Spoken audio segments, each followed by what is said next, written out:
ఈవిడకి ప్రెగ్నెన్సీలో BP, sugar, thyroid ఇవన్నీ problems ఉండే. कैसी हो माँ? ठीक है मैडम। मैडम आप बीपी और डायबिटीज का मॉनिटर करो करके नहीं। Okay, very good. ఇవందరూ ఎంత చక్కగా BP chart plus blood sugar chart రెండు ఎంత బాగా మెయింటైన్ చేసిందో.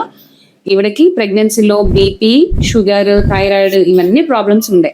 ఆమె ఇంటి దగ్గర BP chart, sugar chart maintain చేసేవాళ్ళు. ఎందుకంటే 24 గంటలు ప్రతిరోజు డాక్టర్స్ ప్రెగ్నెంట్ ఉమెన్ తో ఉండలేరు కదా. మనం చెప్పిన ఇన్స్ట్రక్షన్స్ ఫాలో అవుతూ ఈ మాత్రం మెయింటైన్ చేయగలిగితే మనం వాళ్ళని చక్కగా ట్రీట్ చేయగలుగుతాము. దానికే ఇప్పుడు రిజల్ట్ ఏంటి, ఇప్పుడు ఈ హెల్దీ బేబీ చక్కగా డెలివరీ అయింది. ఓకే, సో షుగర్ ఉన్న వాళ్ళకి ఎప్పుడైనా కూడా ఉమ్ము నీరులో తేడా రావచ్చు. షుగర్ కంట్రోల్లో లేకపోతే బేబీకి అనామలీస్ అంటే బేబీకి అవకాశంతో పుట్టే అవకాశం కానీ, సడన్ గా గర్భంలోనే పిండం చనిపోయే అవకాశం కూడా ఉంటుంది. బీపీ ఉన్న వాళ్ళకి పిండం సరిగ్గా ఎదగకపోవడము, లేకపోతే ఫిట్స్ రావడము, ఎర్లీగా డెలివరీ చేయాల్సిన అవసరం, ఇలాంటి మదర్కి కానీ బేబీకి కానీ రిస్క్ అయ్యే అవకాశం ఉంటుంది.